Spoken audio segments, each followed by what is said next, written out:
মৰিগাঁও জিলাৰ চিতলমাৰী চৰত ভূমি কেন্দ্ৰিক বিবাদ।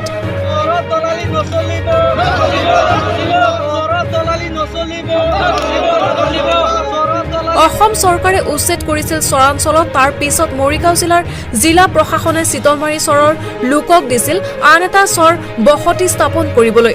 সেইখিনিলৈকে ঠিকেই আছিল, কিন্তু ৰংৰাই চাপৰি চৰৰ কেইঘৰ মানুহক চিতলমাৰী চৰত মানৱতৰ খাতিৰতে বসতি স্থাপন কৰিবলৈ দিছিল চিতলমাৰী চৰৰ কেইজনমান মুৰব্বীৰ লোকে। কিন্তু অসমীয়াত এষাৰ কথা আছে যে উপকাৰীক অজগৰে খায়। তেনেকুৱা পৰিস্থিতিয়ে দেখা দিছে চিতলমাৰী চৰত। ৰংৰাই চাপৰি চৰৰ কেইজনমান লোকে চিতলমাৰী চৰ দখল কৰিবলৈ উঠি পৰি লাগিছে। এতিয়া চিতলমাৰী চৰৰ সহজ সৰল লোক পৰিছে বিপাঙত। জিলা প্ৰশাসনৰ হস্তক্ষেপৰ দাবী স্থানীয় ৰাইজৰ। কাটা লৈ এটা ঝগড়া সৃষ্টি হৈছে। আমি সিহঁতক আমাৰ চিতলমাৰী চৰক বহিবলৈ দিছিলোঁ। এই বহাৰ কাৰণে সিহঁতে এইটো সুযোগ লৈ আমাক যি সৰ্বনাশ কৰিলে, আমাৰ মাটি লৈ যাব বুলি সিহঁতে ভাৱনা কৰিলে। কিবা চক্ৰ লৈ মিলি আমাৰ মাটিটো লৈ সিহঁতে খাব বুলি এটা ভাৱনা কৰিলে। আৰু আমাৰ মুৰব্বীসকলে যি কাম কৰিছিলে, এইটো কামটো আমাৰ মুৰব্বীসকলে কৰিছিলে এটা মানুহ খাতিৰ কাৰণে,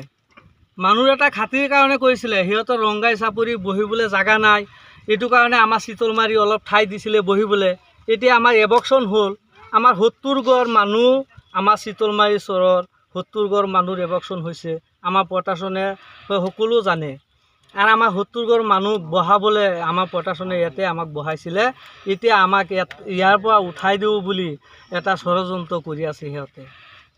এইটো আমাৰ প্ৰশাসনে জানে, আৰু আমাৰ প্ৰশাসনে এইটো চাই দিব যে আমি কেনেকা এই আমাৰ এবকশ্যনৰ মানুহ লৈ আমি কেনেকা থাকিম, আৰু আমি কেনেকা যি থাকিম। আমাৰ ল'ৰা ছোৱালী এতিয়া পঢ়াবলৈ আমি কিবা সুবিধা পোৱা নাই, আৰু আমি ইমান দুখত আছোঁ। আৰু সকলো আমাৰ চাৰ্কুল অফিচাৰে জানে, লাহৰীঘাট চাৰ্কুল অফিচাৰে আমাৰ জানে, আমাৰ ডি চি ছাৰে জানে। আমি এই এবকশ্যনৰ মানুহ লৈ আমি ছাৰৰ ওচৰত কিমান দিন কান্দিছোঁ, আৰু আমাৰ ছাৰেও আমাক বহুত এই এবকশ্যনৰ মানুহক কিবা হিত ব্যৱস্থা কৰি আছে আৰু কৰিছে, আৰু আমি আশা কৰিছোঁ আৰু কৰিব।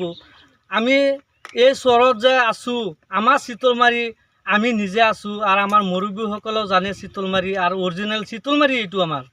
আৰু আমি এই চিতলমাৰী চৰত আমি কাজিয়া আমি নিজে কৰা নাই, সিহঁতে কৰি আছে। আটাবোৰ, জৌৰালি আৰু হাচু, সিহঁতে এই আমাৰ মাটি লৈ কাজিয়া কৰে। আমি বয় খাওঁ, কিলে বয় খাওঁ, সিহঁতৰ লগত কাজিয়া কৰিলে ৰাতি সিহঁতে আমাৰ গৰুকেইটা লৈ যাব। 6 মাহ আগত আমাৰ এবকশ্যনৰ পিছত 6 মাহ পিছত আমাৰ 6টা গৰু এই ৰংগাই চাপৰি চৰত গা খাবলৈ দিছিলোঁ। তাৰপৰা 6টা গৰু, হাড় গৰু 6টা লৈ গৈছে। কোনে লৈ গৈছে এতিয়াও আমি এইটো সিদ্ধান্ত পোৱা নাই। সিহঁতেই চোৰ আমাৰ সকলোৱে ৰাইজে জানে। আপুনি একবাৰ তদন্ত কৰি চাওক। আমাৰ ইয়াৰ ৰাইজ যিকেইটা ৰাইজ আছে, চিতলমাৰীৰ ৰাইজে জানে, ৰংগাই চাপৰি মানুহ জানে যে চোৰ সিহঁতে কৰে।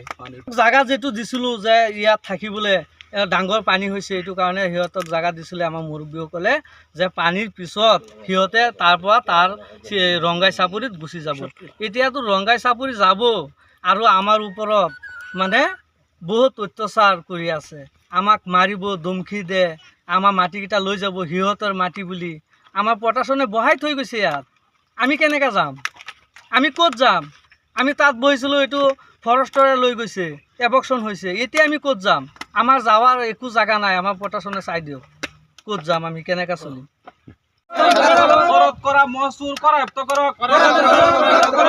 দালাল ৰাজ বন্ধ কৰক, মাটি লৈ দালালি কৰা বন্ধ কৰক, চৰত হৈ থকা চুৰি কাণ্ড বন্ধ কৰক, চৰৰ চোৰবিলাকক অতি শীঘ্ৰে প্ৰহৰণে কৰায়ত্ব কৰক।